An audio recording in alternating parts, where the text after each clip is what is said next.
Welcome to Assembly Calendar. I'm Mike Friesen. With us for our program today, Assemblyman Mike Fitzpatrick. Mike Fitzpatrick represents the 8th Assembly District in New York State, an Assembly District that includes parts of Suffolk County. We thank you folks all across Long Island for tuning in. Mike Fitzpatrick, happy 2020. I love the new introduction. Yeah, we got a little like that. hard driving, newsy type music going on, a little change. Things are serious up here. New decade, new change, like changes, all that, and Absolutely. a new legislative calendar yes. here, huh? Here we are for our first one. This is our first show of 2020, and what that means is we got a lot to talk about.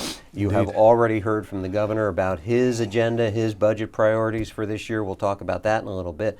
But you and other members of the legislature have set up that you think something needs to change regards the state's criminal justice system. There isn't a newspaper, I don't think, on a daily basis in the state, whether it's Newsday, the New York Post, the Daily, whatever paper you folks want to pick up, the Times, that hasn't been talking about this thing called bail reform and how it has changed, right. How people who are arrested on some serious crimes are being put right back out into the community.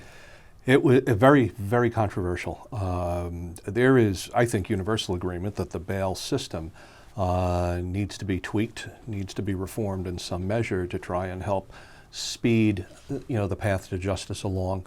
We don't have a unified court system in this state the way they do in New Jersey. New Jersey did this. It took 3 years to do. They did it very methodically, very carefully. They included all the stakeholders. That means law enforcement, district attorneys, and the judicial branch. In New York State, when this was done last year and slipped into the budget, because they knew if you put it in the budget, it's very easy to slip this stuff in, because as a standalone, this would not have passed, or it would have been very controversial. But the radical element on the other side of the aisle, which is in control in our House as well as the Senate, did not include law enforcement, did not include the judiciary, and did not include the district attorneys. A real ready, fire, aim approach to public policy making. The radical element on the other side of the aisle, they not only distrust law enforcement, Mike, they despise it, they loathe it. They believe it is racially biased, they believe it is biased against poor people, etc. If there are those problems, they can certainly be worked out, but this is not the solution.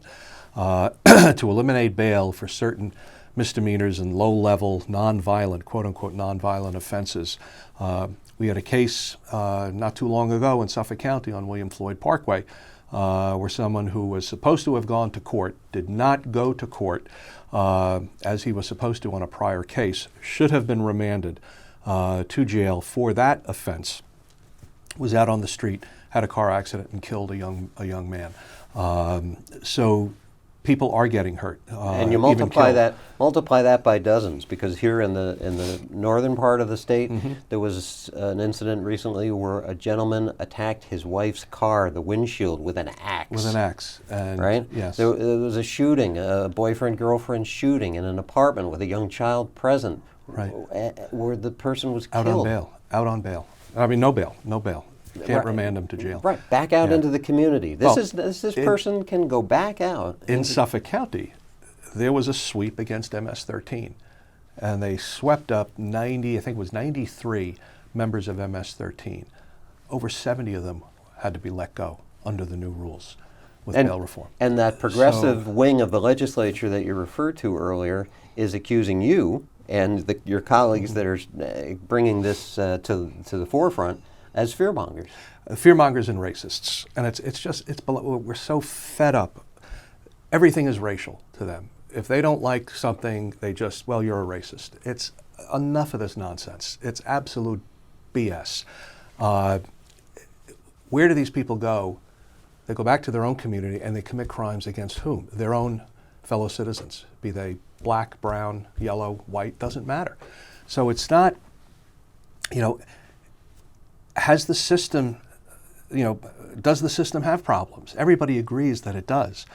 But letting people go, eliminating, not taking into consideration the level of dangerousness, they call it, with a suspect, as to whether or not to put bail on that person or remand them to the county jail to await trial, is just common sense. It's just the safety of the community. That's what we are here to do, to protect the safety of the community. And this legislature, this governor, let those people down. And if you folks don't believe Mike Fitzpatrick, you know who you can believe? There's this guy in New York City who was arrested.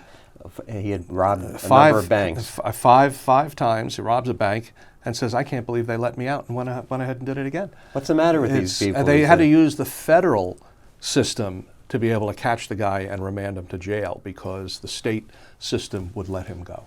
It's just insanity. So you have to ask yourself, is this what progressive governance, is this progressive criminal justice? Is this what the progressive capital of the nation is all about? You know, the governor likes to say we're the progressive capital of the nation. Well, is this what criminal justice looks like in the progressive capital of the nation? God help us. What did he say once? New York, we hold no home for conservatives? Well, yes, conservatives, pro-lifers, you know, they have no home here. So this is an issue. The governor, you know, let this happen. He owns it. The progressive, all the Democrats own this who voted for this. A few voted, a few voted no. But many of them voted yes, and on the floor said, I don't support this or that. But they still cast a yes vote in the budget, which included this. So it needs to change, and because of the very interesting politics of 2020, with the primary date moved from September to June, the political calendar front-loaded now. We'll be collecting petitions in February for nominations as opposed to June and July. The politics of this gets interesting because the radical progressives, if you live in New York City, Election Day is not in November. It's primary day. Very few Republicans in New York City. It's mostly Democrats. And so the primaries are the true elections in the city of New York. So what you have going on now, a number of moderates, what you call moderates, in the Democratic Party are being challenged by the radical progressives, the AOC crowd, the Ocasio-Cortez crowd. It's got them on edge. It's palpable. You can see it. I mean, we're all friends on the floor. We talk about this. They see what's coming. And so they have to be very careful not to move too quickly. This is why the Speaker is saying, we're going to sit and let the law, take effect and see how it works, because it sounds like he doesn't want to do anything. It sounds like it sounds that way to all of us, that the Speaker does not want to move on this because it will probably upset. If they were to change it today, you would have a radical wing of that party would go ballistic, and he's trying to protect his moderate members. So he's not moving too quickly on this. So I don't know if the governor is maybe going to slip in a provision, on March 31st before the April 1 deadline to fix this. Are they waiting for the petitions to be filed so you get past that? Or do they just not do anything and risk worrying the radicals back in their home precincts, or until some tragedy happens, where they're forced. We've had one tragedy in Suffolk County already, with that young man being killed, and we've seen and letting MS-13 members out without holding them for bail is also a tragedy, because we know what those people are doing right now. You mentioned the phrase pro-life a little while ago. Yeah. How about the President of the United States speaking before the big March for Life rally held in an event, frankly, that doesn't usually get too much media attention? It doesn't, but I'll tell you, with social media now, there are some great pages on social media showing how many people are there. You always got a low estimate of the crowd from the CNNs and the MSNBCs and the networks, but for many years I attended that until I came up here. There was always a conflict, but I've attended that march for many, many years, and there are a lot of people on Constitution Avenue marching from the Ellipse by the White House up to the Supreme Court. And attitudes are changing. The younger generation, people understand as medical science has advanced, and fetal pain has been identified, and just the science has brought these, the viability of these babies if they're born premature.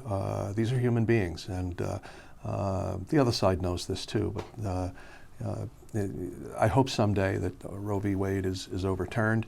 It doesn't end abortion. It would send it back to the states. It wouldn't change a thing here in New York, given our current political makeup. But in other states, you could save a lot of lives. I was staggered to hear that in 2019, maybe it was 2018, but over the course of that calendar year, there were 43 million abortions in this world. That number, I didn't realize. Yeah, 43 million children, killed. It's not health care. Never was, never will be. And they call it abortion care or abortion services. It's murder.